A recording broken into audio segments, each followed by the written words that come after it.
Very good. All right. Isn't that awesome? Okay. I want to thank you all so much for attending.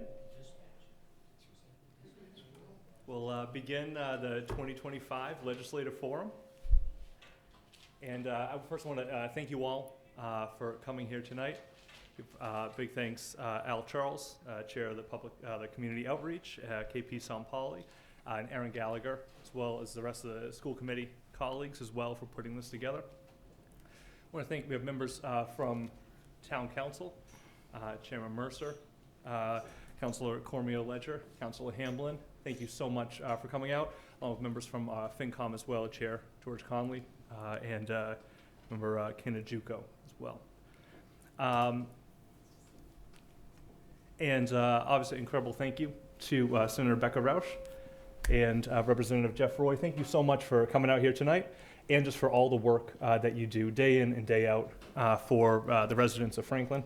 I know you have a wide area, but obviously Franklin's your favorite. You don't have to say that out loud. We all know it. I appreciate it. Well, I think I can say that. I live here. But I love Medway, too. There we go. Now, tonight, in a moment, I'll pass the mic over to the Superintendent Jagir, and then we'll have opening remarks from our legislative leaders, have some questions written by the school committee, and then open it up to questions from folks here as well. And now I just want to say, over the weekend, I was watching some past legislative forums. And kind of a big shout out. Are you kidding me? I was. That's how I spent my weekend. Yeah. Oh, wow. I do That's times dedication. 2 speed, so that way it kind of runs through. It's like Alvin and the Chipmunks. But I was watching. I was listening, and I want to thank Franklin TV for that opportunity, for covering all of these events and also recording them, making them so accessible to every member of the community. And even those outside, too. I know we have plenty of grandparents that watch the high school graduations and the events that they can't attend otherwise. So what Franklin TV and public access in general, it's an essential public service, and I truly appreciate that.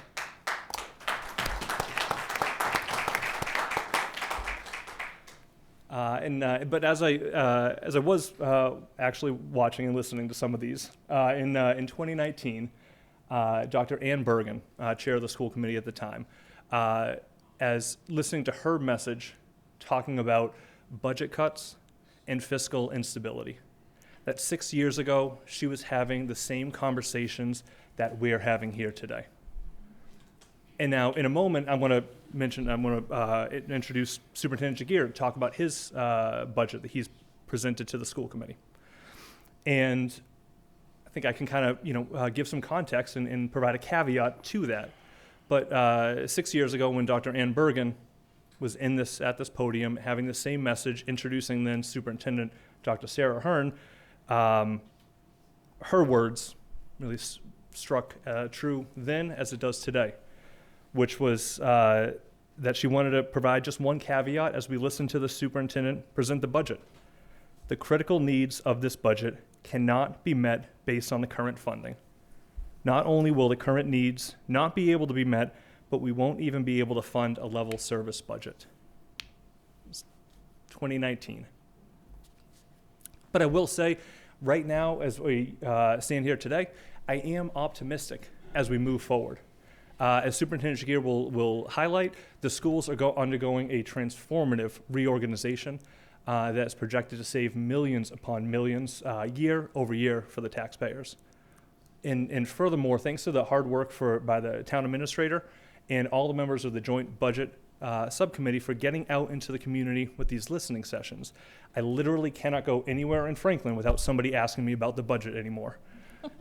Kids' basketball game, they're asking me about the budget. I'm going shopping around town. I'm getting asked about the budget. Even just last week, I forgot that the kids needed a special snack for Valentine's Day, and I ran to the gas station at 11 o'clock at night, and I'm still running into some folks that are asking me about the budget. But that's great. We're talking about it. We're naming it. It's fantastic because we all kind of understand that we do have this $3.8 million structural deficit that needs to be solved by the community as a whole.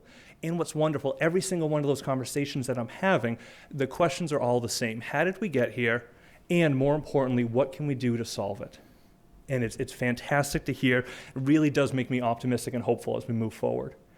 Because the story of Franklin having to make cuts and get creative is one long told. But I do remain optimistic that we can change the narrative so that in 6 years, when somebody is watching back this meeting right here, the words that I'm saying will be strange and foreign to them because we will solve these issues. So again, I want to thank you all so much for being here tonight. But with that, I would love to introduce Superintendent Lucas Jagir.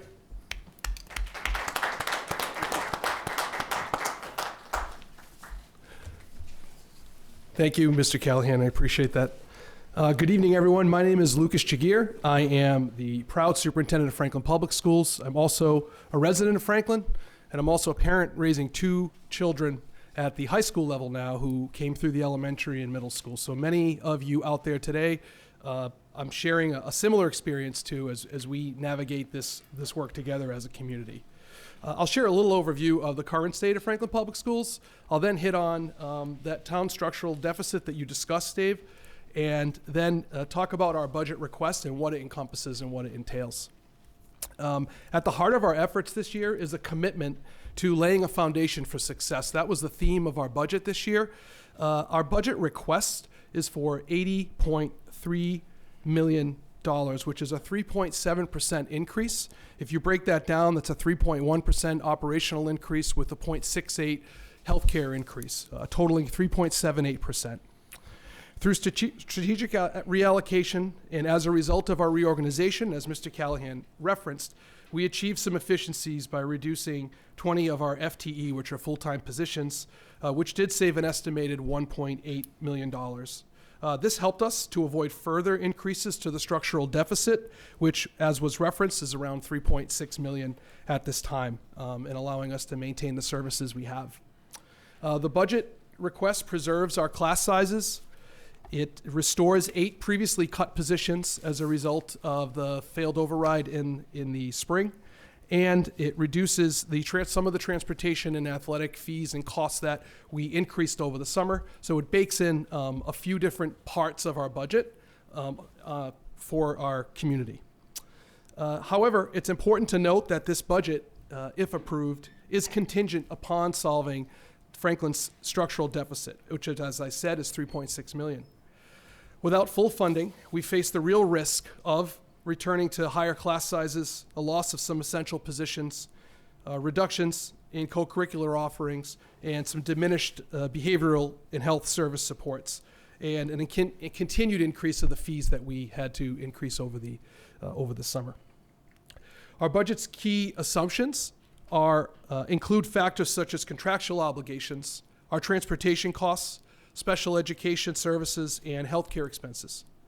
And the FY26 budget sketch and our 5-year fiscal forecast underline why this matters, because funding this budget requires resolving the structural deficit in the form of an override. And what that does is it leads to stability. It maintains some of the vital student services that we're providing, along with my other colleagues in other departments and the services that they provide as well. When it helps control our fees, and meanwhile, inadequate funding would cause further reductions that would directly impact our town and schools. To tackle this head on, we are comprehensively reorganizing the district to optimize our resources and our structures. We've unified our middle school from 3 to 1 middle school. In this new model, we feel that we can effectively leverage the resources, both human and material resources, under one roof and foster collaboration and teaming for grades 6 through 8. At the elementary level, we've moved to unifying 5 elementaries to 4, which will allow us to do some of the same things and create some flexibility within our learning environments by unifying them under those roofs. That would make 4 elementary schools in 2 different complexes in the district. And finally, the ECDC, expanding without needing to build an addition or do any type of additional capital work. We were able to repurpose and utilize one of our existing buildings to help us with the expansion. Our ECDC currently is occupying space in the Horace Mann Middle School, And now we were able to look at that and create the program across two different sites. So while our budget request does not restore every cut or all the cuts sustained over time, we believe that our reorganization efforts, combined with the school committee's approval of the recommended budget and resolving our town structural deficit, put us on the correct path forward towards stability and fiscal solvency. I encourage everyone to stay informed. The community support is critical to our efforts, to all of our efforts. And we are all working very hard. And for the school department, I'll just speak and say we're working hard to provide the best quality, the highest quality education we can for our students. I know I can speak for my colleagues in other departments within this town that they want to continue to provide the same high quality of services that they provide day in and day out as well. And with that overview, I would now transition to our legislators and invite our state senator and state representative for their self-introductions as they share their backgrounds and priorities for this term. And I want to thank you both for your continued commitment to Franklin Public Schools and the town of Franklin and the future of Franklin Public Schools, specifically tonight for the legislative forum. So thank you both. Great. Well, thank you. Thank you. Thank you. You want to go? You want Over to you, sir. to? All right. I'll kick it off, but I'm going to make the quick observation to know that we're already 8 minutes ahead of schedule, I love that according so to the thing. So you're going to get out of here at least 8 minutes earlier. Good evening. My name is Jeff Roy. I am the state rep for Franklin and Medway. Yes, I do love Medway, and I will be with the Medway Education Foundation on Wednesday night. Not in a forum like this. It's actually a trivia bee to raise money, so I will be spending some fun time in Medway on Wednesday. But by way of background, and Dave had touched upon conversations that Dr. Bergen had and some others who had at previous forums, and he's talking 6 years ago. Well, I can share with you that in my 10 years on the school committee from 2001 to 2011, we were having the same conversations. And I see Tom Mercer over there, who served for the 10 years prior to me, and he's nodding his head because he was having similar conversations. And I can say it was in 2007. Well, I see Roberta up there. Another school committee era. You were having those similar conversations while you were there. These are universal conversations. And when we were talking about it in 2007, recognizing that we were headed for this structural deficit, we had talked about doing an override in 2 or 3 consecutive years to bring us back to where we needed to be. And that was 2007 was the only successful override that we've ever had in this community. It was, I think it was approximately $3 to $4 million that we had approved, with the notion that we were going to go back the very next year to do something in the $2 million range, and then perhaps a third year to really get Franklin back on track. For the historians in the room, you'll know that we were successful with one override. We were unsuccessful in the second override. And here we are nearly 16, 17 years after that, talking about that structural deficit, which has only grown in proportion. We were talking about a couple $1 million back in the early 2000s. Today, we're talking much more than that. So education, I've always believed, and I started my political career on a school committee because I always believed that education was the most important thing that we do as a government. Training that next generation for participation in the world and preparing folks for jobs and preparing folks for just general thinking and learning to live and learning to learn and learning to adapt to what changes are out there is probably the most vital thing we do as a government. And when you set the budget, and this is a line that I hear every time, budget is a statement of the values. And when you set your budget for the town and the schools, you are setting a statement for what you value. And I know from experience, sitting on the school committee, that the folks in this community value education tops amongst anything else. Nothing really comes between a parent and a child when it comes to education. And I remember those 2-hour trips to the grocery store to get milk because people would want to talk about things that were going on in the schools. The topics are much broader now that I'm a state representative and I get my milk in Wellesley. I can't get it there either. No, it's it is incredible. But you have an engaged community. Not everyone is here tonight, but I'm sure that folks are listening at home. It's vitally important. The state has made a commitment to education. We did education reform in the 1990s. And Franklin was, at that time, the fastest growing community in the Commonwealth of Massachusetts. What that meant for Franklin was that it was the perfect community for the education formula, and you were seeing increases in the $3 to $4 million on an annual basis to bring Franklin up to speed to where it needed to be for the foundation budget. That formula underwent a rewriting in around 2017, and if we followed the letter of the law with the 2017 formula, Franklin would see 2019. See, it takes that long. I got to vote on that one in 2019. All right. Was my first Well, year. there you go. See, it all all seems blends like together. yesterday. But Franklin would have taken a severe hit under the present formula. But what we did in the legislature is we introduced a hold harmless clause, meaning that no community was going to be penalized under the new formula, and they were going to be given an opportunity to catch up. And in that process of catching up, they would be eligible only for minimal aid on an annual basis until they caught up with the foundation budget. Minimum aid it has ranged from a low of $30 per student to last year we did $105 per student. So Franklin has seen increases of about $200,000 to $500,000 under the new formula, taking heed of the hold harmless clause.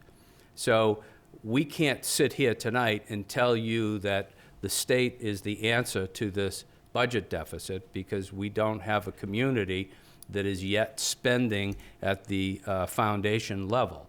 So we really, truly have to look at the community to bring in some resources. What can we do in the meantime?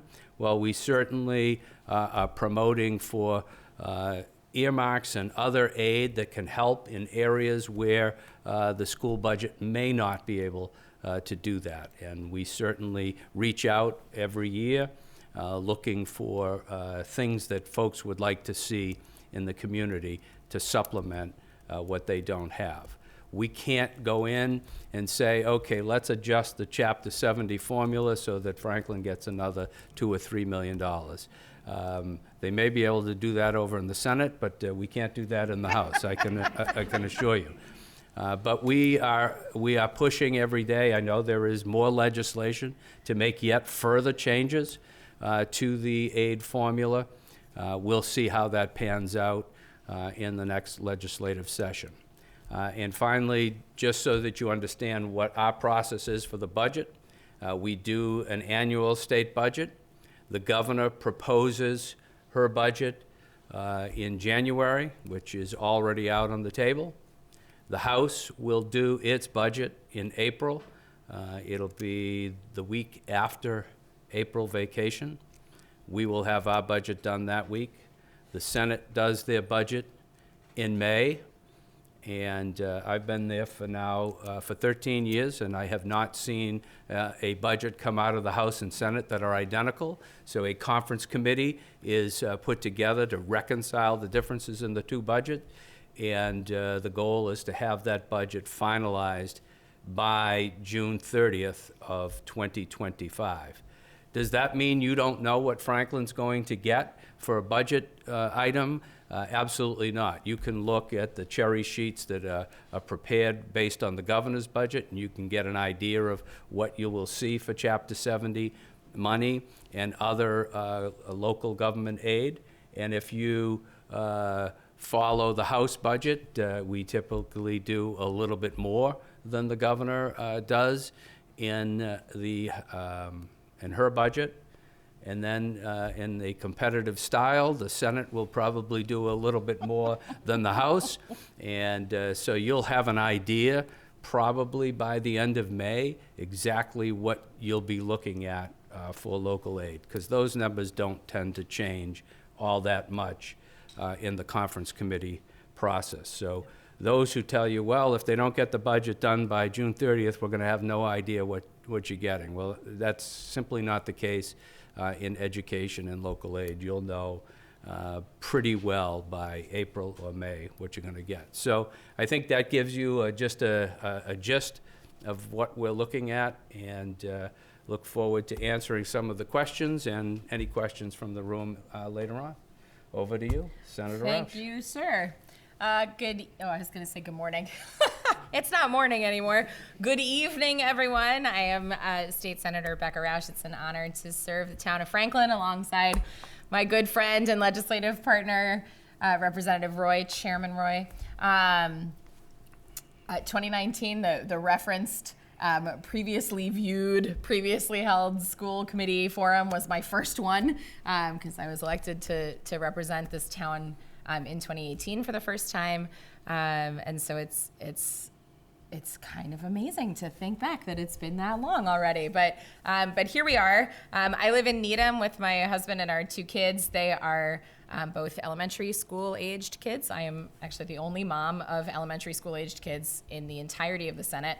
And they are both in the Needham Public Schools. I do not play favorites among the 11 towns in my district. They are Needham, Dover, Sherburne, Medfield, Millis, Norfolk, Rentham, Plainville, Franklin, Bellingham, and Milford. I think I got them all. Wow, impressive. I can go from south to north also, but it's a little more difficult. Alphabetical also gets tricky because there's a lot of towns that start with M. But in any case, it's wonderful to be here in Franklin. It's been such an honor to represent this town over the last many years, particularly because my kids are still in the public schools, and I am a product of the public schools, and my father was a teacher. Education is just so foundational, right? It's foundational to our children's growth and well-being, and frankly, it's also fundamental to a free, functioning, and vibrant democracy. So as a legislator, education is among my highest priorities.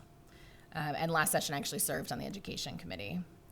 So in addition to the policy and the funding work, a lot of which Jeff already spoke about, and I'll try to touch on as well, I also make it a priority to visit and host schools, something Jeff also does, host school classes and children, both at the State House from all over the district, and also come to visit folks in their own schools and classrooms throughout the district. And in particular, I like to highlight civics education. Last session, my staff and I did a tally. I met with more than 1,000 school students of all different ages from every single town that I represent. And it is a lot of fun. And we play government tic-tac-toe, as I said, we focus on civics education. So if anyone's interested in that material, just let me know. We'll try to get it to you. In fact, just earlier this month, I was at the Jefferson Elementary School, and the students' engagement and questions and energy, as with pretty much every school visit that I do, gives me such confidence and joy. And proof, really, that the investments that we've made in civics education are really paying off. And this is something that I've been very proud to champion, the work to fund civics education. We've funded that bucket of money at the state level at $2.5 million consistently for the last several years. and that's something that I've been championing in the Senate, which I took over from a predecessor of mine, former Senate President Harley Chandler. So whether it's narrow in scope like civics education or broadly in the full spectrum of our educational sphere, right, our students, our educators, our staff, our administrators deserve our support. And we are working hard to make sure that we deliver that support from the state level every time we get a chance to do so. Jeff mentioned that the funding has continually gone up despite either level or decreasing enrollment in Franklin. Your Chapter 70 funding from fiscal 25, which is what we're currently in, was just shy of $30 million from the state, which is a pretty significant sum. What we call UGA funds, which are unrestricted government aid, that's sort of money that goes from the state to local governments, has also been increasing year over year for Franklin. That came in this current fiscal year, fiscal 25, at just over $3 million. And why is that important at a school committee meeting? Partly because it helps to fund other things, so you can try to put some money into the schools. And we all know we have a fiscal situation. There's been a lot of conversation about it. There's going to be more conversation about it throughout the rest of this evening. But the state we and our colleagues and the rest of the legislature and the governor continue to work on this. I've got all the figures from fiscal 20 through fiscal 25 for your Chapter 70 funds, your UGA funds, your earmarks, Tri-County, Norfolk Aggie, Ben Franklin. So if anybody wants all of those numbers, we can go through them, but I'm gonna spare you, I think, for this moment. But just take I'm looking at the numbers, and with the exception of the years of COVID where everything stayed level, they've been going up consistently across the board. And special education circuit breaker money as well. So from a legislative and a policy perspective, as Jeff mentioned, we've passed a number of pieces of education legislation over the last several years. Just before I came in, the Civics Education Trust Fund legislation was enacted into law. Right after I came in, it was one of my first big votes was to vote on the Student Opportunity Act and enact that change to the funding formula. One of your bills, right, the Genocide Education Trust Fund was created. There was one of Jeff championed that in the House. It's championed by Mike Rodrigues in the Senate. That was signed into law in 2021.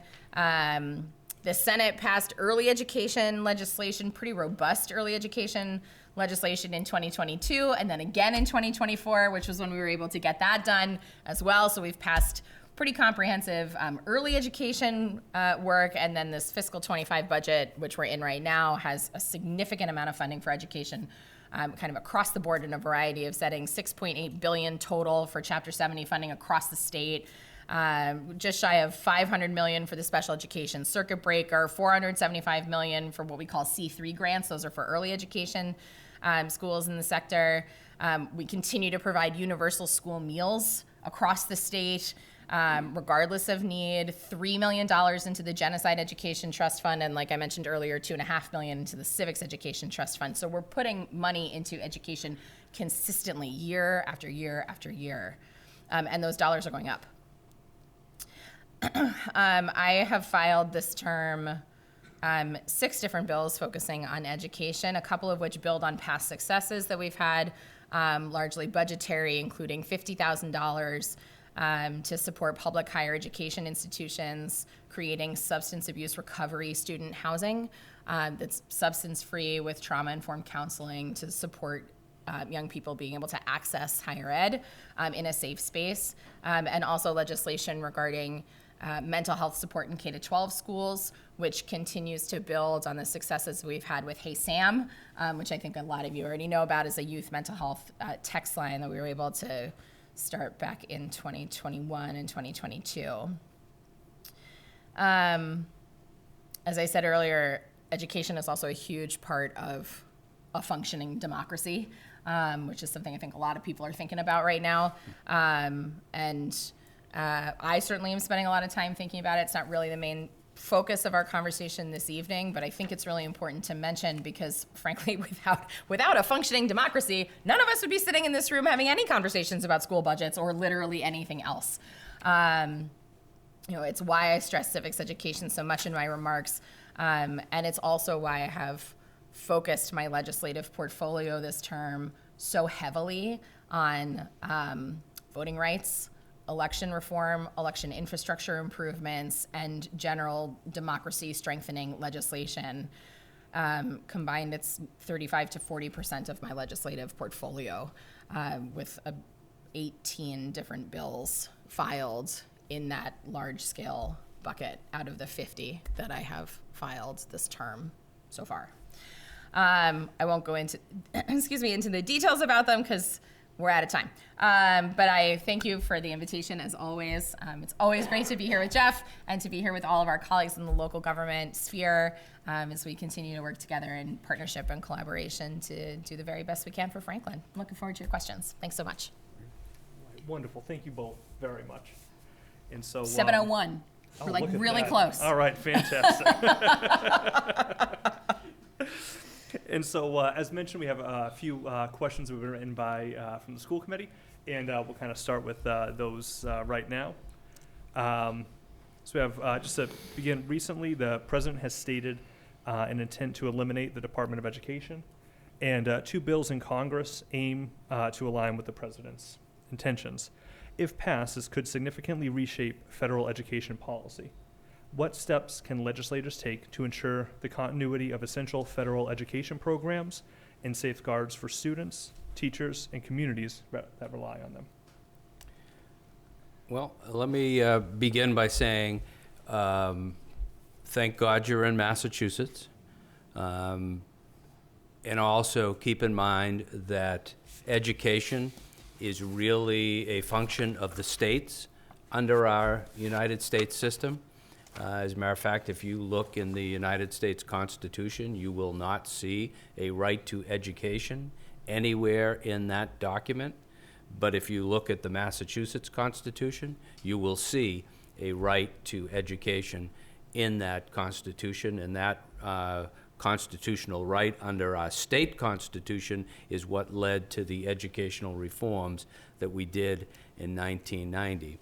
I did reach out to Congressman Auchincloss's office for some information on this particular question, and I'll read to you one of the things that he wrote back. Any changes to the Department of Education's fundamental organization and funding disbursements would require legislative approval from Congress. Broadly speaking, these actions are unprecedented and have no place in our democratic institutions or within the rule of law. That being said, I also wanted to examine, what are we getting in terms of funding from the federal government for education? So there are 2 main prongs. That's Title I money and IDEA money. And the Title I money is $150,779. Okay, and it's the Individuals with Disabilities Education Act, is IDEA. Franklin gets $1,267,273 under that. So if you look at it in the big picture, Franklin is not relying heavily on the federal government for its financial stability. But it's important that we keep education top of the heap on a national level. And I think it was around 1983, under the Reagan administration, that they did a State of Education report and really came down hard on what was happening nationally in education. And wanted to make a swift move to make sure that we enhanced educational opportunities throughout the nation. That's a seismic shift to what we're seeing today in actually wanting to throw education away from a federal perspective. I think that would be a grave mistake. But again, I'm thankful that we're here in Massachusetts. Massachusetts is #1 in education, not only in the United States, but competing against world leaders in math, science, and reading. We are at the top of the heap. And I can assure you, we're going to keep Massachusetts at the top of the heap because it's a fundamental right under the state constitution, and we also know what it does to the future of our democracy. So I don't get upset by the conversations I'm hearing at the federal level. I'm disappointed.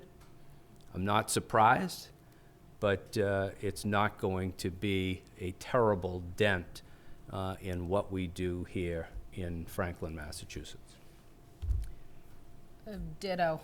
I don't really have much to add to that, except to say that I don't know about you, but I consistently, especially these days, especially in the last couple of months, have been getting a lot of questions about federal law and policy, and I am continually reminding folks that we are members of this state legislature and not Congress, and so frankly, when it comes to acts or inactions or decisions of Congress, there's really not much more that either of us can do than any of you sitting here or anybody else throughout the state, except for the members of Congress. And so, we are going to keep working at the state level because that is what we were elected to do, and that is what our lane is, and that is what we have been empowered by you to continue to work on. And in a moment where there's a lot of, let's generously say, confusion in Washington, we can continue to work on Beacon Hill to provide the same kind of services and policy work and funding that we have been able to do, in fact, also through the first Trump administration, and through COVID, and through all of the other things that have come our way. Even just I'm in now my 7th year, and Jeff's 13, did you say? Yes. 13. Lucky right? 13. Woo. So, so I don't even know what came before that. But, there are bumps. There are always bumps, and we're just gonna keep working one day at a time. All right, thank you very much. So now we'll zero in then on Beacon Hill. And given Franklin's historical reliance on the hold harmless provision of the Chapter 70 funding formula, how might the proposed review of a K-12 funding, brought about both through Senate President Spilka's call for re-examination and the recently filed an act to ensure adequate and equitable funding for public education, impact our community? Specifically, what considerations will be made to ensure that any changes to the funding formula may not create financial instability for Franklin schools? Yeah, I'll take this one. There you go. Perfect. So we're such a good team. Thank you for the question. This Senate President Spilka, who many of you know, former senator for the town of Franklin, in her opening remarks for this term from the rostrum in the Senate, specifically mentioned revisiting the education formula as part of her set of focal points for the next 2 years.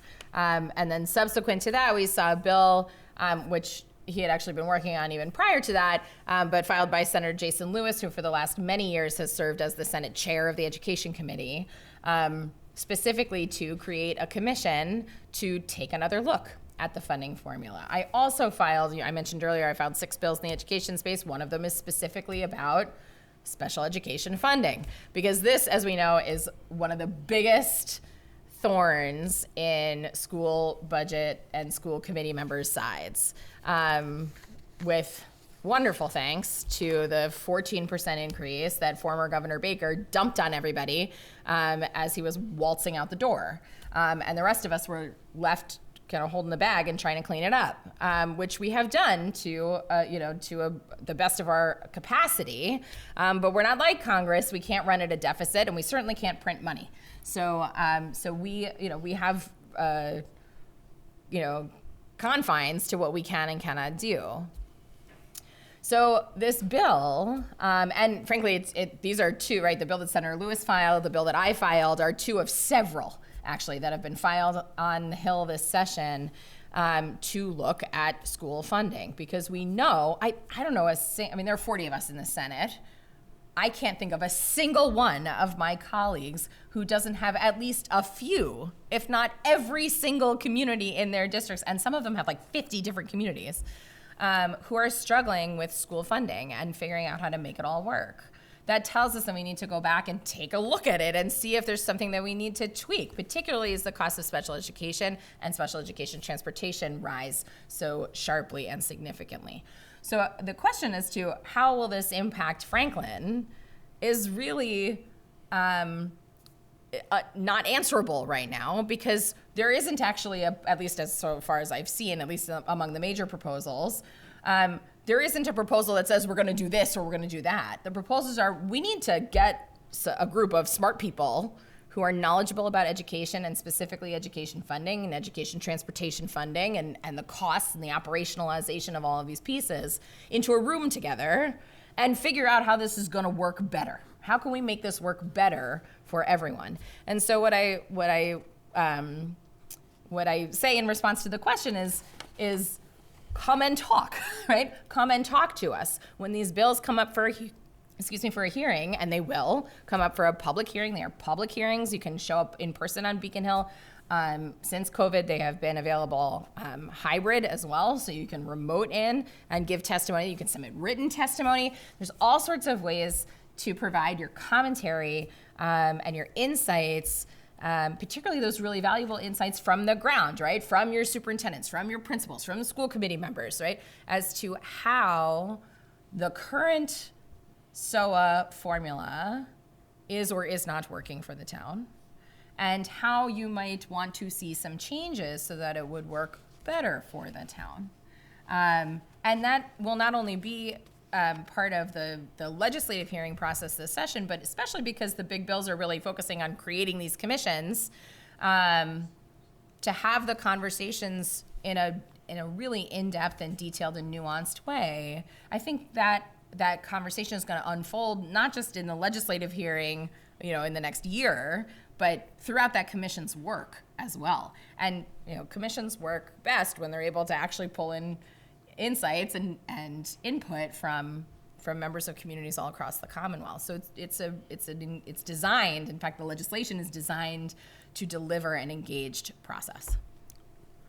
I'll just add a few comments onto that. If you look at the text of the bill that's proposed to set up this commission, two of the areas that they want research and recommendations on are how to best address the impact of low and declining enrollment on districts, and the impact of the fixed 59% local share of the statewide foundation budget on the calculation of combined effort yield for each municipality, and whether the local share should be changed.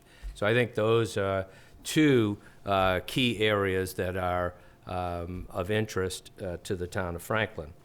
And among the folks who would be on that commission would be the Mass Teachers Association, which I know represents Franklin, the American Federation of Teachers, which represents the educators in Medway, the Mass Association of Vocational Administrators, Mass Association of School Superintendents, Massachusetts Association of School Committees, and a host of others that would be on that particular commission. So the total proposed for Chapter 70 under the governor's budget, using the existing formula, is $30,089,318, which is an increase above the $29,717 from fiscal year 25.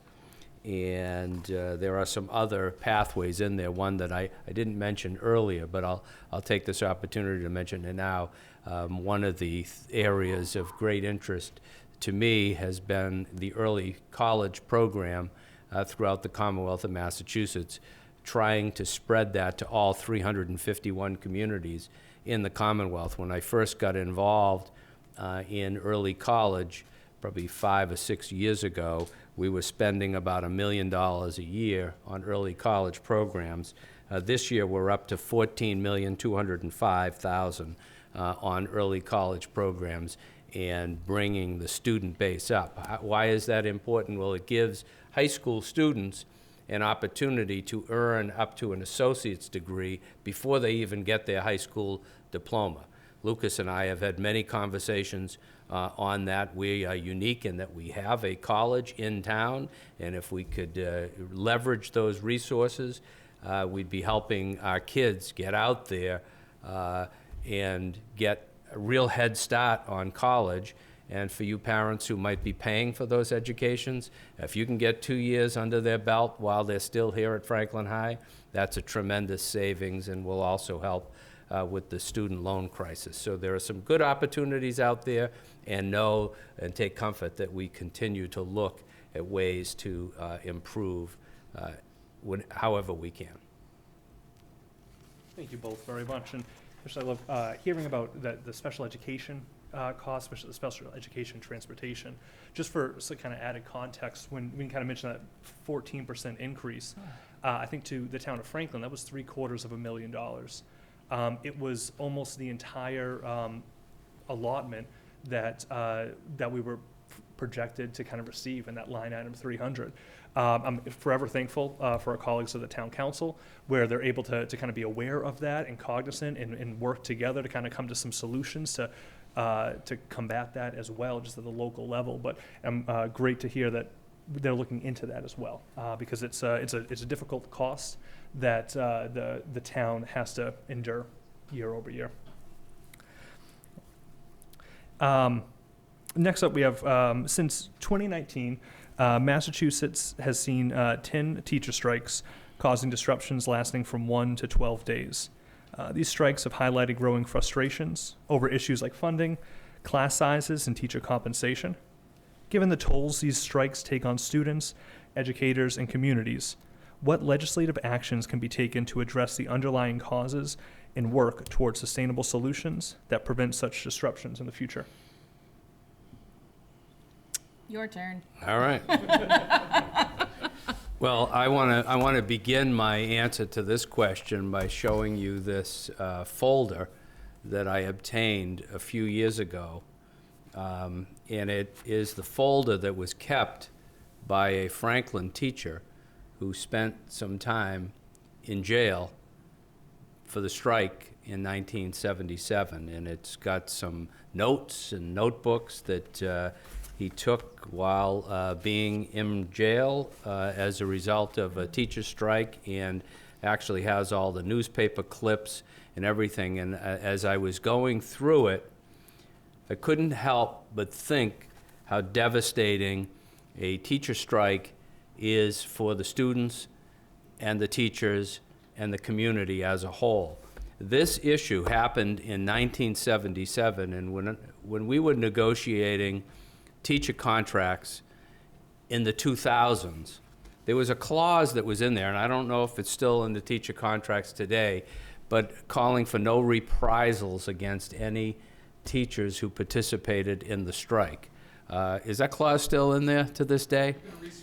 But I will tell you, I used to say, you know, what does that clause mean? And reading through this folder, and the label says, "Teach or go to jail," is how this was kept. Cognizant of how difficult these are for the communities, I could not see myself supporting legislation that gave authorization for teachers to strike. I mean, Massachusetts is one of a dozen states where these types of strikes are prohibited, and I would like to continue down that road. How do we go about helping in these types of circumstances? Well, investing in education at the state level. We spend $6.8 billion a year on education. That's a substantial portion of the state budget. And that's one way we can help in that situation. Constantly talking about how important education is and being ambassadors for education across the Commonwealth is another way that we can help.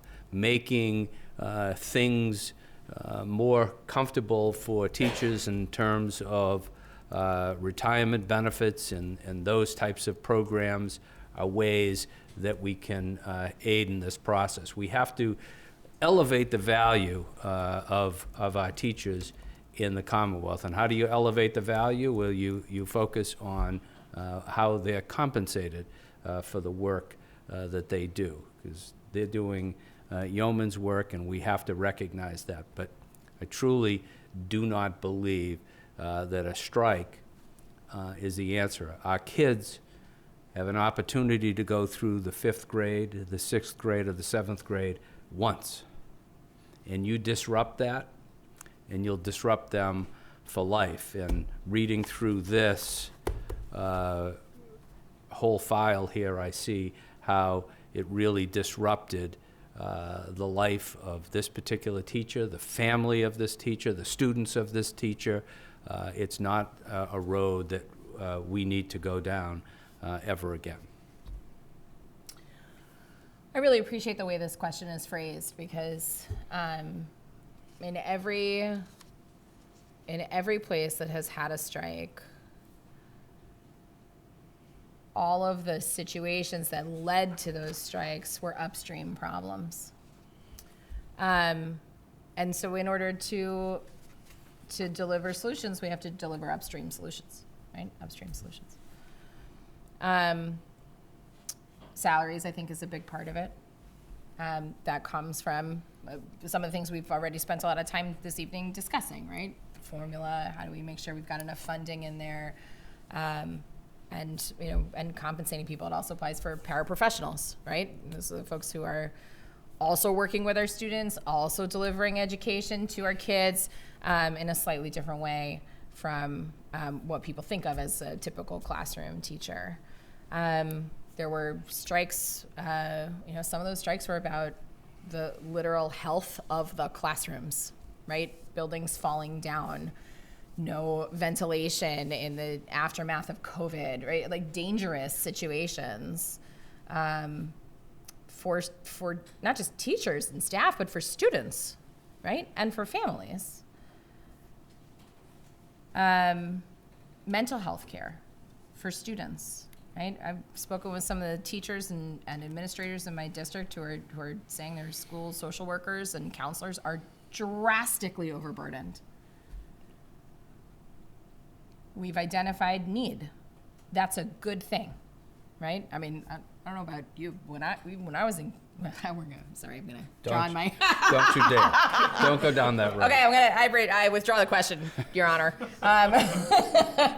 When I was in grade school, we had a guidance counselor who I don't remember ever having any conversations about what we now identify as mental health. I remember talking to a guidance counselor about my college applications, and pretty much that was it. Right? The work of school counselors is so vastly different now than even when I was in elementary school and in high school, K to 12, right? We have to provide support for that.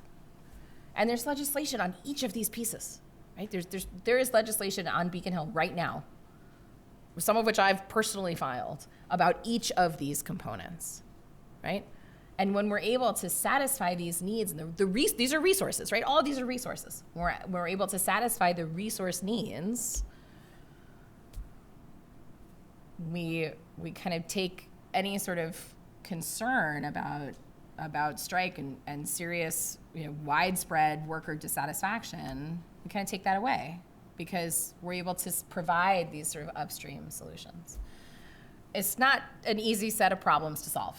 It's not, and I don't think anybody here is professing that they are an easy set of problems to solve. It's gonna be hard, especially in the current fiscal moment, but we're gonna keep working on it.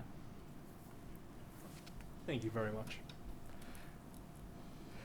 We have, during the January 14th school committee meeting, Pete Fasciano, Executive Director of Franklin TV, discussed the He history. left before he got Left. a shout-out. Oh, look at this. I was looking around for him. Yeah, where'd he go? I hope he's watching or listening on his car ride home. Hello, Pete. We miss you. Hi, Pete. Well, Pete, you had discussed had a terrific moment kind of talking about the history and funding challenges of public access broadcasting, particularly due to the declining cable subscriptions. Multiple bills have been introduced to address these concerns. And what is your perspective on some of the proposals, and how do you see them impacting local public access channels and stations and community media? Oh, it's my turn. So there are a couple of And bills. look into the camera, because Hello, those are the people folks. that are affected. There are a couple of bills on Beacon Hill about this, as was mentioned in the framing of the question. Most of them focus on, as I understand them, imposing a fee on digital streaming services to compensate for the lack of cable, right? Cable subscriptions are going down, so of course the fees that you collect from cable subscriptions are going down. Of course, there's a more direct connection between cable subscriptions and local cable access, right? So there's that to think about. But basically these bills are kind of proposing creating this alternate funding source by putting the fee on streaming services instead. To be completely frank, nearly 7,000 bills have been filed on Beacon Hill, and they all got filed just a couple of weeks ago. So I haven't really formed concrete opinions about these bills yet. It is a problem, right? We know local cable access is, I think, a really important part of our communities, of transparency and accountability and access to government services and just in general access to information and cool stuff that's going on in your town. And so cable access provides a really wonderful value add to all of our communities. And they are losing money, and so we have to figure out a solution for that. Whether this particular proposal is the right solution, I don't know yet, and I welcome your feedback about it. I'd be interested to hear, as with every proposal, there's probably some unintended consequence that I haven't thought of. And so I wonder what that is. Somebody must have thought of it, and I'd love to, to learn from someone who's put a little more thought into it than I've been able to just yet. Well, I'll say that, the technology has changed dramatically over the years, and I was looking at the Communications Policy Act of 1984 authorized localities to impose a franchise fee of up to 5% on gross annual revenue on cable service. Turned out to be a lot of revenue to provide some great programming, and as I see the newspaper industry collapsing throughout local communities and throughout the nation, I think between the internet and service providers who are providing news on the internet is a good adjunct to local broadcasting of what's happening in our buildings. I mean, when I was growing up, you had to go down to the town hall or any space to actually participate and watch a meeting. Today, one of the benefits of COVID taught us that we can do business online. And to do business online and have a meeting like this broadcast to the community, you need a robust and local cable access company to provide the people and the resources to get the message home. So I did look at some of the legislation that's filed, and the one that was most intriguing to me was HD 326, which would impose a fee on the streaming services. We don't just get this stuff out on local cable access. This stuff is broadcast as a stream through YouTube and is actually archived. So I think, levying that on the new technology, which is streaming, which is replacing cable, which is a result of all of us pulling the cable cords out of the houses. I think that's a logical step. So I did sign on as a co-sponsor of that bill, and we'll be working very closely with the folks here at Franklin Local Access to make that happen. I can't say enough about how wonderful it is to have a vibrant TV station. I don't know if any of you have watched, but with your predecessor, we did a cooking show down Oh, at we should the. start that. That sounds look great. as long as you can cook. See, I can cut the vegetables. Oh, no, no, but, this is good. all right. We're in a good spot. But you've got a TV studio right in the middle of your community that's got a setup that's more advanced than what Julia Child had over at Channel 2. and you've got local stations and shows that are providing news, are providing entertainment, music, you name it. It goes on at Franklin, and that's the only entity that covers every single meeting that occurs in the town of Franklin. So let's make it continue, and if a fee on streaming services is the way to go, I'll be supportive of that, or any other entity that, or any other measure that allows us to continue to grow this vital resource. Because as I said, I was a newspaper boy for the Milford Daily News. And the Milford Daily News covered Franklin, the Woonsocket Call covered Franklin, the Metro West paper covered Franklin, and the Sun out of Attleboro covered Franklin. None of them cover Franklin today. Thank God for Franklin Matters and Franklin Observer. We've got some sources of news. But I don't know that Alan has a massive staff, nor do I know that Steve has a massive staff to cover all these meetings. So, we need the elves. So I didn't hear that. But that's what we need. And so I'll do what I can to support getting a stream of revenue to keep it going. Cooking show. Cooking show, I'm with you. I'm in for this. All right. This sounds exciting. You can get some subscribers with that one too. I think yeah. we could. I think we could. We did, to choose the menus, we went to the food pantry and talked to the director and said, what kind of food is available at the food pantry? Oh, excellent. And what we will use, we will bring an executive chef in to come and show us what types of great meals that we can make with food that you get at the food pantry. And those are some meals that I still eat to this day. They were so good. Wait, so it's not like Chopped style where you get the basket with random ingredients and you got to figure it out on your own? Oh, no. No, oh no. All right, we'll work on That'll be it. season 2. We'll see if we can work on it. And we have here the final question from the school committee before, and then we'll open it up to Q&A from members of the audience. But what do you consider the most effective way for the public to stay informed about legislative activities on Beacon Hill? Additionally, what are the best methods for constituents to communicate their priorities to lawmakers in a way that maximizes their impact on the legislative process?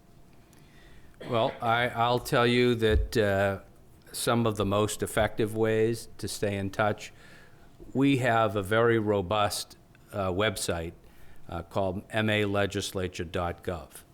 And it gives you access to all information about all legislators, all the bills.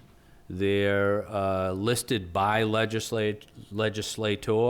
They're also, you can search by subject matters. You can get a link to the bill, and if you want to download the text of that bill, you can download the text of that bill. If you want to follow the progress of that bill, there's a component on there called My Legislature, and you sign up for an account, and then you pick among the 7,000 bills that are ones that you want to follow, and you will get notified when that bill has a hearing or when it moves through the process. And that's a great resource that's out there. As Becca had said earlier, all of our hearings are hybrid. So you can go into the State House and testify on a bill live, but if you're not a fan of sitting in a hot room for 6 or 8 hours, you can sit in the comfort of your own home and testify by this thing called Zoom and Teams. Oh, it's Teams. Well, it's all Zoom to me. But and if you miss a hearing and you want to see what happened at that hearing, all of these hearings are archived, so you can go to the particular committee and see what happened on that bill and watch all of the testimony. All of our sessions, whether they're formal or informal, are broadcast every time they go on. So all moments of action that take place on the floor of the House or in the committees are available to folks online. There are some great resources. If you get on to the website, there's a primer on the legislative process, a beginner's guide through the maze of Massachusetts lawmaking, an advocacy guide. You want to find your legislator. If you forget our names after you leave here, well, you can go on and type in your address, and it'll tell you who your representative and senators are, and you can get in touch with us. To me, the most effective communication is face-to-face. I do regular office hours with my dear friends from the Franklin Town Council. We sit in the Senior Center the third Thursday of every month, and folks come in. If it's a state issue, they see me, and if it's a local issue, they see one of our local representatives, and it's a great way to get problems talked about and resolved. We're accessible by email. We're accessible by snail mail. And, you know, I know I have a Facebook site. I still have an X site. I'm not so sure how much longer I'm going to have an X site. I'm trying to figure out how to use Blue Sky. Oh, I could teach you. All right. And gotcha. I have Instagram, which I'm not very good at because I can't figure out the real utility of Instagram. No TikTok. And, you know, but those are some vehicles. Now, let me tell you the things not to do. Canned emails where you type in your name and it gives you a formatted email to send. When I see about 10 or 20 of those coming through my email, I begin to lose interest and I just delete them. So don't expect to get a response from me because I get about 500 emails a day, and when we get those services up and running, it turns into 1,000 a day. And it's, you know, it doesn't give me a sense of what's on your mind. I want to know what you're thinking, what you're feeling about an issue. I don't want some advocate who just gave you a link to fill out a form. Some people, that's the only way they can communicate. I don't find it effective. And the other thing I would suggest, don't be an internet troll. You know, there's a lot of people. You know, I could joke that we would solve all the crises in the world if we would just rely on all the great information that's out on Facebook. But that's not a place to have a dialogue about government. This is a complex business dealing with human beings interacting with other human beings. It gets lost on an online forum because you put a tone into what you read, and then you get angry, and then you scream back at someone. It just is a disaster. Social media has its pluses. That's not one of them. Community engagement and government engagement. And I know that Rob is not an internet troll, so he's not upset and leaving of that. That's right.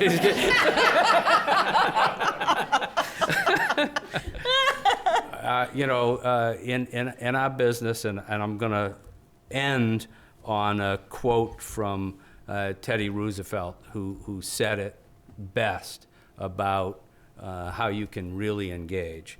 And he said, it's not the critic who counts, not the man who points out how the strong man stumbles or where the doer of deeds could have done better. The credit belongs to the man who is actually in the arena, whose face is marred by dust and sweat and blood, who strives valiantly, who errs and comes up short again and again, because there is no effort without error or shortcoming. But who knows the great enthusiasms, the great devotions, who spends himself on a worthy cause, who at the best knows in the end the triumph of high achievement, and who, at the worst, if he fails, at least he fails while daring greatly, so that his place shall never be with those cold and timid souls who knew neither victory nor defeat. So engage with us, work constructively with us, and together we'll get through some very complex problems. How's that? That was pretty good. I'll try to not duplicate, but add a couple of things. Jeff mentioned this My Legislature function on the state legislative website. I've actually got instructions on my website, BeccaRauschMA.com. I think you have to click agenda, and then there's a link that says how to track bills. And you can click how to track bills, and you'll get a set of instructions with, pictures and arrows and stuff like that that'll help you, figure out how to set that up. And if you have any questions about it, you can always call us and we'll try to walk you through it.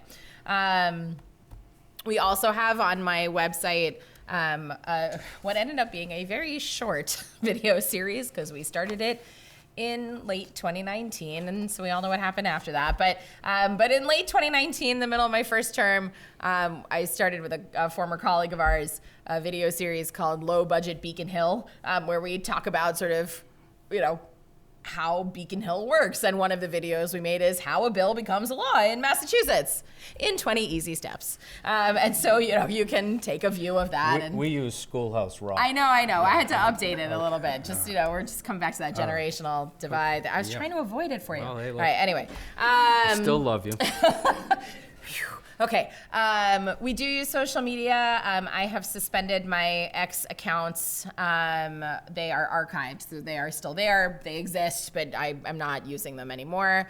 I have a Facebook account that mostly my staff, my communications director manages that point of contact. I also do have Blue Sky. I moved when I archived X. I moved over to Blue Sky. I will say it has been a vastly better and much more enjoyable experience. It really functions very similarly to Twitter. So if you could use Twitter, you can use Blue Sky. And actually, for the last almost 100 days, it'll be 100 days tomorrow, I have been running on Blue Sky a daily democracy series. And this has been designed as sort of kind of like a hybrid version of civics education for grown-ups in just a couple minutes every day, right? One of the big questions I get really throughout, but especially now, is what do I do? How do I plug in? Like, what happens now? Like, I don't know what to do, but I want to do something.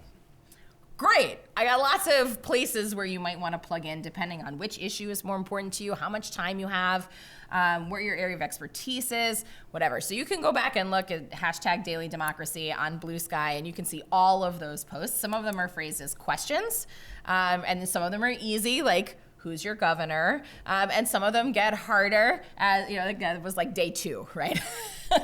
And then they get progressively, more engaged and a little more nuanced. And I tried to cover state government and local government. I really don't talk about federal government at all, for probably obvious reasons. And then I also, as things sort of progressed, decided there were a couple of things I wanted to highlight and really provide some more detailed information. And one of those things was local clerks. You'd be flabbergasted as to how much your town city clerk does, right? And that's true for every single clerk all across the Commonwealth. So shout out to Nancy for all of her and her staff for all of the amazing things that they do. So there's I did a local clerks week, and we just wrapped up state budget week, right? We were talking about the process of state budget today. So all of that is available as a learning opportunity that is really designed to be in like quick and easily accessible formats. We produce a newsletter once a month, so if you have not subscribed to my newsletter, please do so. It's called the Rausch Report. It's convenient to have a last name starts with R. And we put it out once a month, usually at the end of the month, and kind of sum up all the various things that I've been doing and my team has been doing over that particular month. There is never a dull month on Beacon Hill. Even the ones that are supposed to be quiet are not quiet. So there's always something interesting going on. As Jeff mentioned, you can email us, you can call us, you can, I have this I have a website too. You can submit a variety of forms on the website.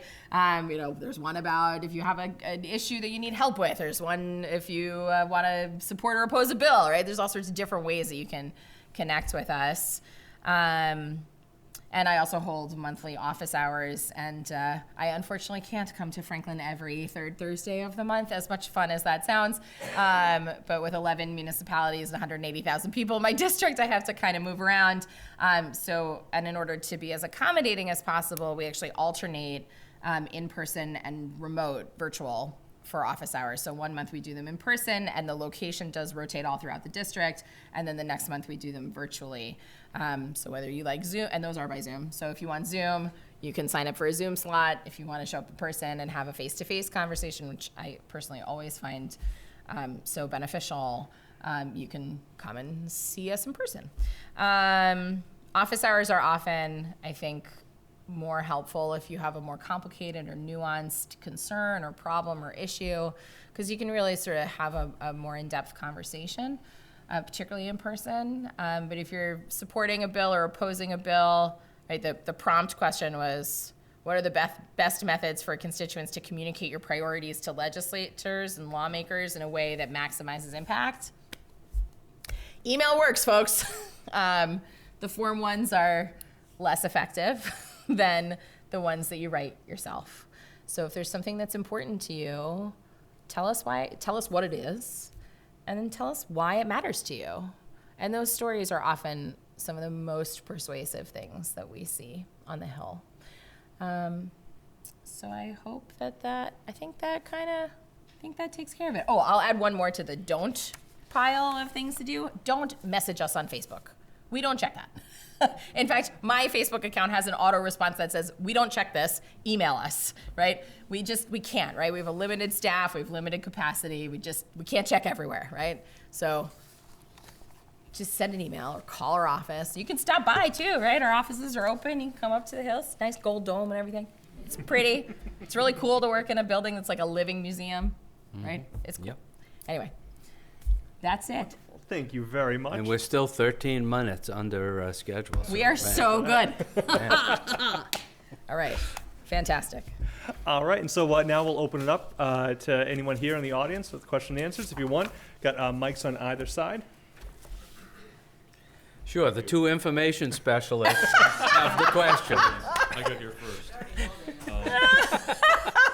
Earlier, you mentioned the Universal School Lunch Program, and my question is, given the dearth of resources at the state and locally, could that be reconfigured so that there's a local option to make it needs-based, and the rest of the money could go toward general needs of the school district? It's sort of, I think it was that way at one point, but maybe the money wasn't there, but there's money there now. Could it be reconfigured? Yeah, sure. So it's not just lunch, it's breakfast as well. So I just want to make sure that that's clear for everybody. So the way this program, in fact, works in other states now relates back to the way the federal government funds it, which is on a needs-based system.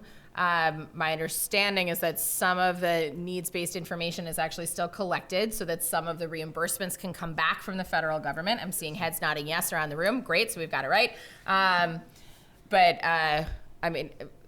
The real answer is sure, anything's possible, but do I think that that's likely? No. I don't think there's appetite on Beacon Hill for going back to refusing kids food. That is literally what we are talking about. Do we think kids should be able to eat and learn on full bellies? And if you think the answer is yes, then I guarantee you support universal school meals. It has been, thank you. It has been one of the most significant equalizers across our Commonwealth that I have ever seen.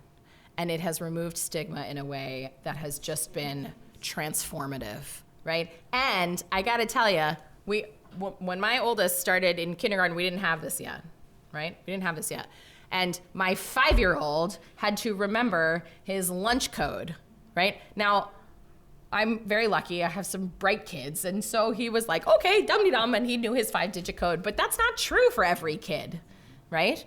And maybe they have money in their account, and maybe they don't have money in their account, and maybe maybe I forgot to put money into the account, right? Because I got busy doing all this legislative stuff, right? But it has been just a truly transformative program. And is frankly one of the silver linings to have come out of COVID, right? This is something that the federal government, when COVID hit, they said, we're just providing food for everybody. And they did that. And then pretty soon thereafter, once the pandemic restrictions started coming back and we had a better handle on COVID a little bit with vaccines and masks and all the other precautions we were able to take, bless you, sir, the Fed said, nope, we're not paying for that anymore. And the two of us and our nearly 200 colleagues, right, there are 200 of us total, said, no way. We are gonna still make sure that kids in this Commonwealth get to eat. And it has been fantastic. And I gotta tell you, the food is really good. Or at least, for the most part, like, the kids come home and we ask the kids every day, what's the lunch report? And they tell us all these delicious, wonderful things that they've eaten in the day. And we're like, okay, great, that sounds, I'm not gonna tell you what we had for lunch. Anyway, so I don't see that changing. I want to accentuate the comment about stigma because we know that the studies demonstrate that as long as kids aren't hungry, they're going to learn better. And you've got that as a principle behind this, and erasing the stigma is key, so that nobody knows who is on free and reduced lunch. And it's unfair to saddle a kid with that type of branding, because we know kids are not the kindest in those types of circumstances. So given the education ramifications and given the elimination of stigma, I think it's a tremendous resource that I would like to support moving forward. I feel compelled to add, it's also great for the parents. And anybody who's tried to get your kids out of the house in the morning knows how hard it is to get your kids out of the house in the morning, right? And to not have to prep lunch for them because they're gonna get a healthy meal at school is really great. This is about the kids, but it's an added benefit for the parents too. Thank you both very much. Yeah, thank you for coming this evening to add to, on behalf of Pete, since he's not here to add to his piece. For those who did not see, it is on Franklin Matters, franklin.news, and I will send you directly the link so you don't have to go look for it. Pete did a rather extensive figuring the numbers or something like that, calculated the number of cable users, et cetera, et cetera. I won't do it justice. I'll send you the link. Perfect. That'll give you some additional info, because I know we've already had conversations around that as well. Follow-up, one question to that, though. Clearly, this kind of format is due to expire. I'm assuming, as successful as it has been, it is likely to continue. But we're not there yet, so. Which format is Well, expired? the hybrid legality of meetings. Oh, that'll be back. I Yeah. wrote those. I'm assuming so, but Yeah. I just wanted to, for the record, for everybody else who wasn't listening, could catch it at some point. Oh, yeah. So the hybrid, there are like a couple of parts of Steve's question. One is, hybrid legislative hearings and hybrid local meetings and hybrid hearings. There's all sorts of hybrid meetings that we're having. In addition to this session being hybrid, right? There's a bunch of people in the room and we've got cameras and everything streaming online and, and recordings available later. During the COVID pandemic, we had to move extremely quickly.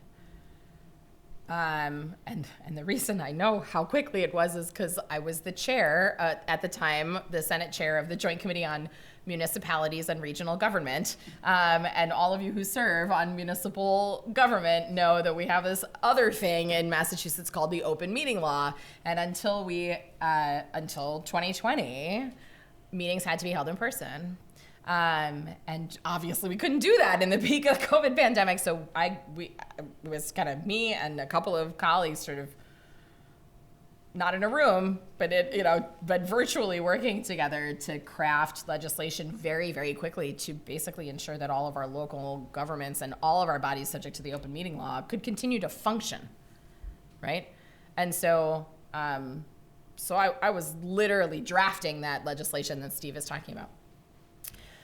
At the time, we didn't have hybrid. We just had remote, right? That's it. Now subsequently, we've seen the real benefits of being able to have hybrid. So there's some, a couple of different proposals for how to make those changes permanent for bodies that are subject to the open meeting law. And as those different proposals continue to be assessed and evaluated, we continue to extend the COVID provisions. I do expect them to continue.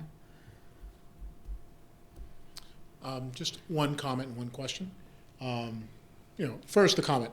I just wanted to say thanks again for the, for your comments around school lunches. As a person who's been on both ends of it, as a kid, minimizing the stigma was very helpful. And as a parent, getting my kids out of the house and knowing that they're going to have food, also very, very helpful. So I do appreciate that. My question is about Proposition 2.5. It seemed you talked about the number of towns, and cities in Massachusetts that are dealing with some of the issues from a funding standpoint that we have been addressing for years. Structurally, something is broken, something does not work. Some of this does stem from or come from Prop 2.5 and when that was put in place. Not necessarily recommending that needs to be changed or scrapped or whatnot, but you talked about, maybe the answer is this body, this committee that's going to meet to think through what's next. But I am curious if there has been discussion about what to do around Prop 2.5 to help alleviate some of the some of the financing and funding issues that so many towns in Massachusetts have dealt with, are dealing with right now. Well, Proposition 2.5 has definitely led to where we are now, because it would be nice if in the same time frame we limited health insurance increases to 2.5%, and all the other myriad of expenses that go along with educating folks.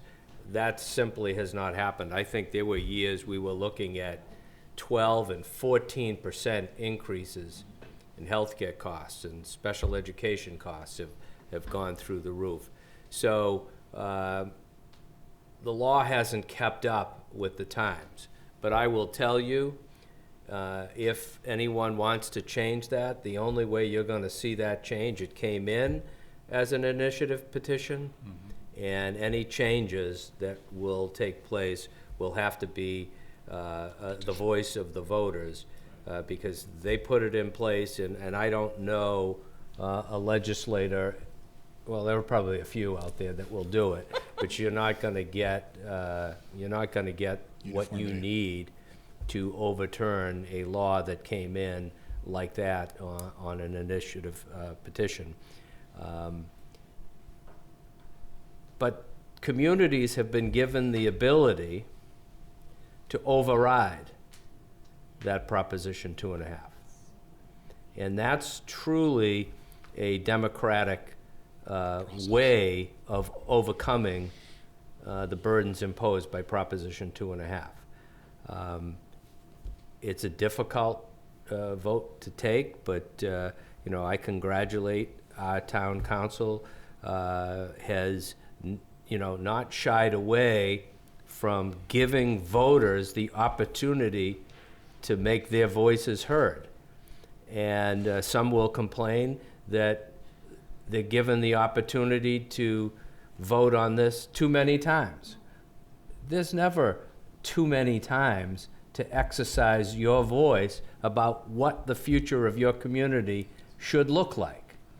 And I know that there are conversations going on as we meet here tonight and over the past several weeks about introducing another override question on the ballot here in Franklin. As I said earlier in my comments, we were looking at a series of override requests back in 2007, 2008, 2009.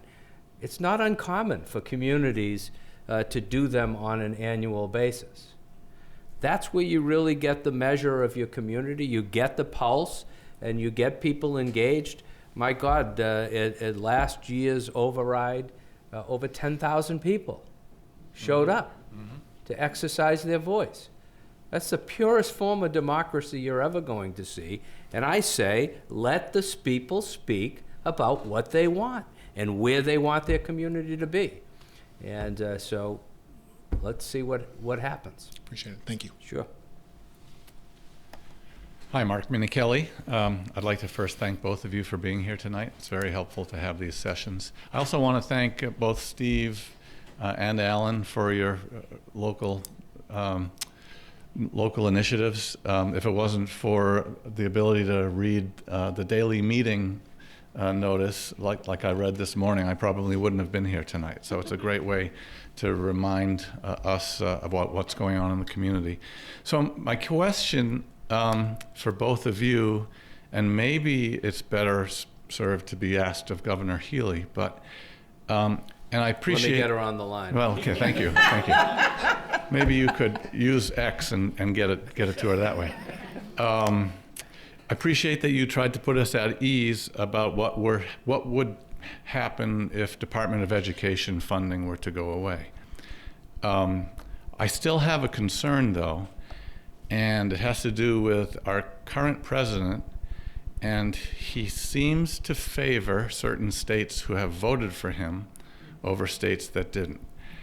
And my concern is maybe he can't affect any more than the amount of monies that you shared with us that are earmarked for education specifically, but he probably has some influence over some of the other federal funds that come to Massachusetts that would cause the state to potentially look at having to rejuggle where monies go. So I'm assuming that this isn't the first time that either of you have heard this or have thought about this. Can you give us some sense that there are discussions and conversations taking place in the legislature, not just at the governor's office, but in the legislature, for ways that the state can protect ourselves against something like that happening? There are conversations every single day on those topics. Education is not the only form of aid that we get. Transportation funding, EV charging infrastructure, the NEVI program was a huge federal program that was introduced under the previous administration, and contracts were made and agreements were made to build this infrastructure, and that funding has all been frozen, but the need remains. That's just one area where we see this. I witnessed an exchange between the governor of Maine and the president. Yes, I think we all saw that. Where See he you in said, court. if you don't do what we're telling you to do, you're not going to get federal funding. That's a real threat. But I will say, the other thing that came out of that governor's conference, at the ball, the United States military, the Marine Corps choir sang so a good. song from Les Miserables saying, "Listen to the people." And my understanding of Les Mis, it was a revolt against a king. And Are it we was gonna sing it for them now? it was fascinating that that was the song that was chosen by the military to sing in the White House. So I say, listen to the people and make your voices heard. We are certainly making our voices heard. There are multiple ways to do it, and one of the ways to do it is through the courts. And the Attorney General has been at the forefront of litigation efforts to stop some of these funding freezes. But you also have to keep in mind that this is the president that was elected. This is what Americans chose, not all of them. This is what they wanted. And, so we have to tread lightly because, we are a democracy and this is the choice that was made, and we have to live with some of these choices, but not all of them. And especially those that are not following the rule of law, we have ways of combating that, and we are discussing that on a daily basis. Good. There are active lawsuits now, as Jeff mentioned. Right, the president cannot unilaterally, according to the rule of law, the president cannot unilaterally change funding that has been directed and allocated by Congress. Mm-hmm. Congress holds the power of the purse at the federal level, the same as we hold the power of the purse in our state government. The same is true in local governments, right? We have separation of powers for reasons. So these lawsuits are ongoing now. They are unfolding right now. And neither of us is litigating those particular cases, though I follow them, certainly follow them. And now, do you hear the people saying it's going through my head and I've lost my train of thought? But you can sing it. We have a very receptive audience. It's true. It's I true. wanna hear your chops. It's they're here. They're a little rusty, but look, these are hard times. These are hard times. We know it's hard. It's going to be hard. We've said many times tonight. It's still true. We can't print money. If you're talking about sort of the funding for education and transportation, right? We didn't talk about medical and scientific research, right? That's Can we a stream. create Bitcoin? That's a stream of I think when I looked at the figures, I think it was $5 billion that comes in and through the Massachusetts economy every year, right? That's huge. That's a huge amount of money coming in and out of our state, right? And that's not money that's coming from the federal government to the state government. We're filtering it out. That's literally going into our hospitals and scientists and research. It's hard. It's gonna be hard. It's gonna be hard. And we're gonna have to find our way through it. We've found our way through it before, and we are gonna work to find our way through it again. I will say some of these policies that the president is trying to implement, funding cuts, are also hurting the states that voted for him, right? Yep. Particularly in farming right now. Yep. So, Are you giving up on your question? I was going to ask basically the same thing, and I liked the response. Great. Thank you both. Thank you. And thank you. Thanks all around. Well, I came up now, so I'd stop writing questions. First one is I hope both of you will co-sponsor and promote the Retirement Plus legislation that didn't make it to home plate last session. It would save towns money because teachers hired before 2001 could opt in, have to contribute to make up the shortfall, retire earlier by 3, 4, 5 years, and save towns a tremendous amount of money. So to me, that's a win-win, win for the teachers, win for the town. So I hope you can support that. Next, you talked about what can you do to help teachers. It was very disappointing when just about everybody but teachers got paid maternity. And it's not a surprise that the bulk of the teachers are women. And if you want to support teachers, teachers should have gotten paid maternity as well. So I found that very disingenuous and fundamentally disrespectful to the profession. And I've already had my kids, so I'm not going to benefit from it, unless there's a surprise happening. I was going to say, don't rule it out. And that goes to health insurance. So we all know the issues with Stewart and for-profit and venture capitalists, consolidation in the insurance industry. Mass General wants to own the universe. What can you do at the State House to get these costs under control? We have EAs who can't even pay for insurance because it would take too much of their paycheck. You can't spend more than you have. So we need a livable wage for people to pay their astronomical health insurance cost that will bankrupt towns and school districts if it continues. For instance, I'm on the IAC. We got a bid from Mass General. They wanted a 44% rate increase over last year for the honor of having our business. That's absurd. Loan sharks don't ask for that. Okay, 18 or 20% is a bargain rate right now. That's absurd. Who can do that year after year after year? Something has to change. I mean, you talked about 2.5% cap, but when I look at the hospital industry and I look at the insurance industry, those are two very powerful groups with well-paid lawyers, well-paid lobbyists. We need people representing the people to change this dynamic. Mitt Romney did it. And if I have to stand up here and praise Mitt Romney, I'm going to ask you to do something to solve this problem. Now I'm going to have to sleep alone.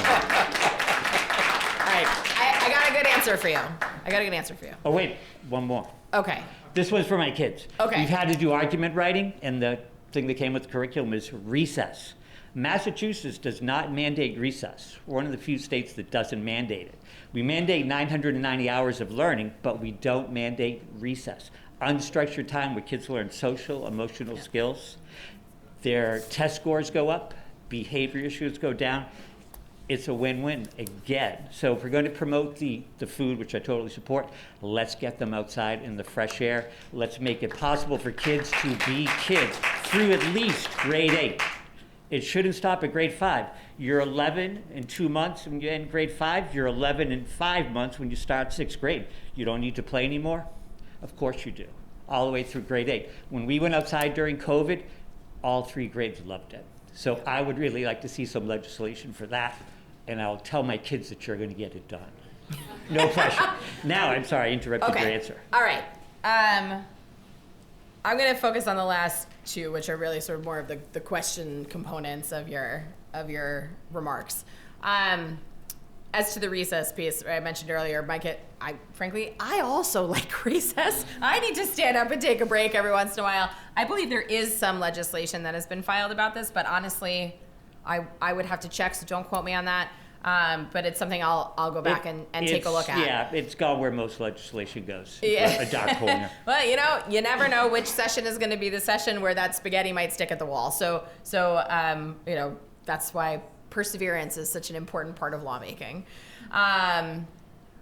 As to the health insurance and the rising nature of just healthcare costs generally, we actually just passed, and the governor signed it into law. I think it's still February, right? So last month, because it was legislation that we worked on all of last term.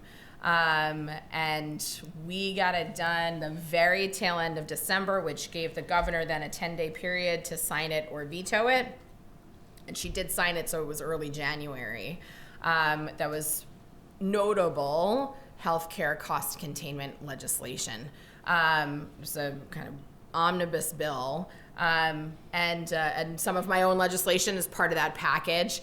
It's far too deep. There were 2 bills, actually, one that was specifically about the cost of pharmaceuticals and one that was more general about sort of the rising cost of healthcare and also corporate participation, for-profit corporate participation in the delivery of healthcare services. It's more detail and nuance than we have time to really get into tonight, but there's a pretty significant package between those 2 bills that is now law in Massachusetts. So we're going to see the effects of that kind of come in over the months to come and years to come, because seeing the change and feeling the change always takes longer than we want, as with most things with lawmaking and government. But that is on its way. And then, at least from my part, the pieces of legislation that we had filed that were included in the Senate iteration of those bills that didn't quite make it over the finish line really pertain to a couple of bodies that we have in Massachusetts that focus specifically on the cost of healthcare. One is called the Health Policy Commission, or the HPC, and the other is called CHIA, the Center for Health Information and Analysis. Pretty sure. And those 2 bodies work together to figure out where the drivers of healthcare cost increases are coming from.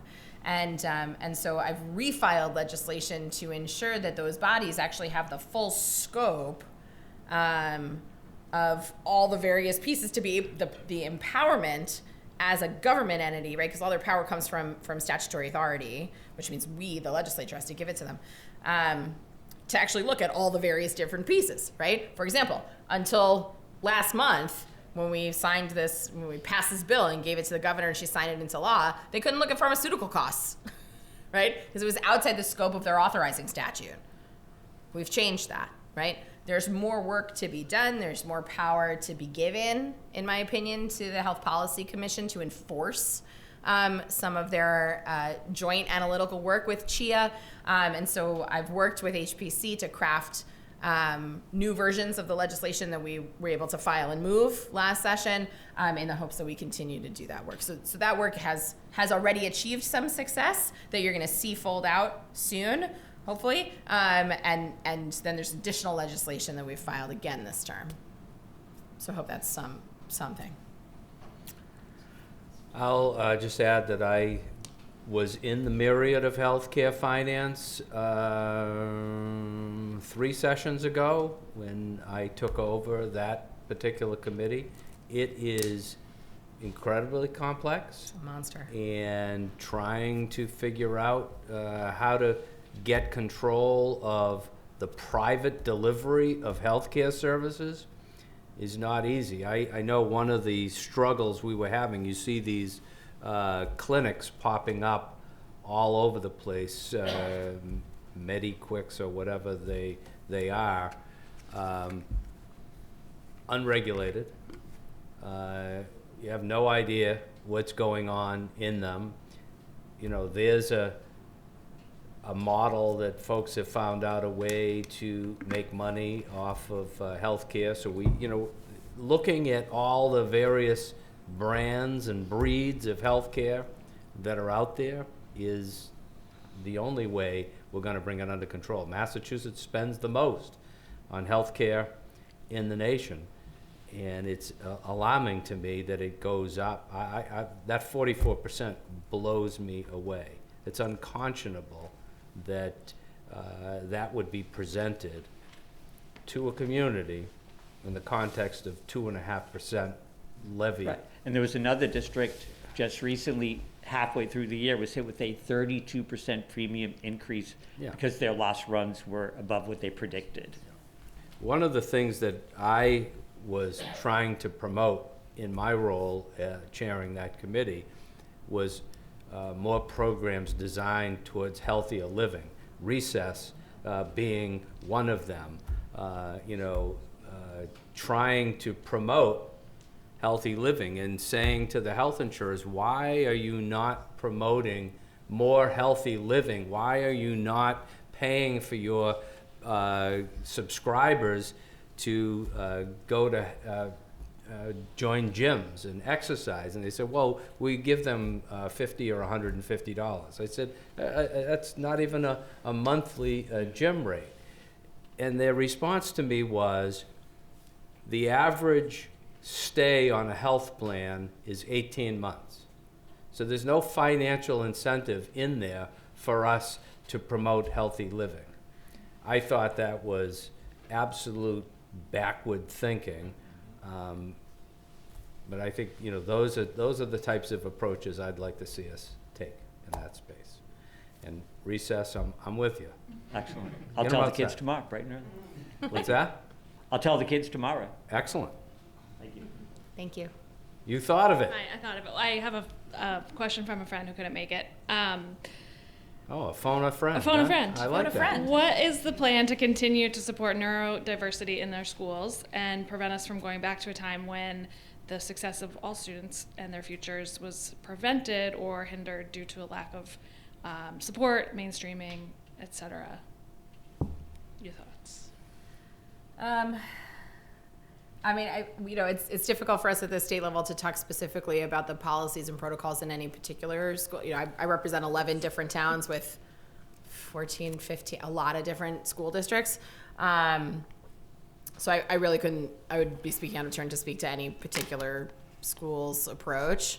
But I think it really ties back to some of the things we've already kind of covered this evening, right? We need to make sure we're funding not just teachers, but also paraprofessionals and also the counselors and also all the resources, right? These are all the pieces that we have, and also the special education costs.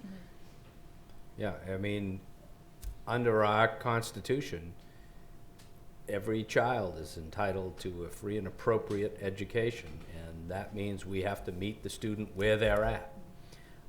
That burden does fall on our local communities, and I don't know what the special education budget is for Franklin today, but it was 10% of the budget when I was there, and we were at a $50 million budget. Are we still around 10% or a little more? Check in my handy pamphlet. It's even, oh, there you go. Well, it's not But- on this pamphlet. But that's how we make sure that all students at all levels of all walks of life are entitled to those benefits, and we try to support it with state funding and circuit breaker funding to make sure that these programs work. Great, thank you, and thank you for your comments about Hooray for Massachusetts and being here and the work that you're doing to, don't leave. to shore it up. I just got here 2 years ago. I'm not going anywhere. Welcome. Thank you. Now here comes the question of the night. I got a question about healthcare, just about healthcare, and it's been bothering me, so maybe you can answer this. My wife works for the state, Norfolk County Retirement. I work for Massport. For me to get the same plan in Massport that we have, because she gets it in Norfolk County, it costs less for her to get it than me. So my Well, question that is... tells me about just how good a living you have. Well, I'm just telling you. I mean, I don't care because she gets to pay for it and I keep more money in my check. But, Oh. No, but... I hope she's not listening at home. No. But my question is taking a turn. is there a way that we could get everybody that works for the state in a big group? Don't you pay less if everybody is in one group? That's what, like, even the guys at work that I work with, they're like, why can't we just every state worker go into one big group and have two plans? And then we pay a lot less, we think, but I don't know if that's the answer. Well, or- Brent, Keep it in sounds mind, like you yeah. would be supportive of universal health care, which is pretty much what we're all talking about here. But you're a Massport employee, not Yeah. a state employee. Oh, So that, yours is a quasi-public entity, so you wouldn't fall, I mean, all the state employees are under the GIC. yeah, but they pay different in each town. I bet you the state Franklin pays different than what my wife pays. Right, And but we're it's- covered a lot better. It's, Yeah. Yeah, but if it's we were not, all together, it's not even necessarily true that even if everybody were together, the bargaining power of the state would go up with regard to, right? Everything is a negotiation, right? The way health insurance works is that. I negotiate contracts all the time. Right, exactly, you know With this. the Teamsters, So- that's what I do. Right. So Yeah. so everything same is true for health insurance, right? Every health insurance rate, every health insurance policy, every health insurance provision is a contract negotiation. So the more subscribers you have to your unit, the better Right. your bargaining power, right? I mean, it's the same as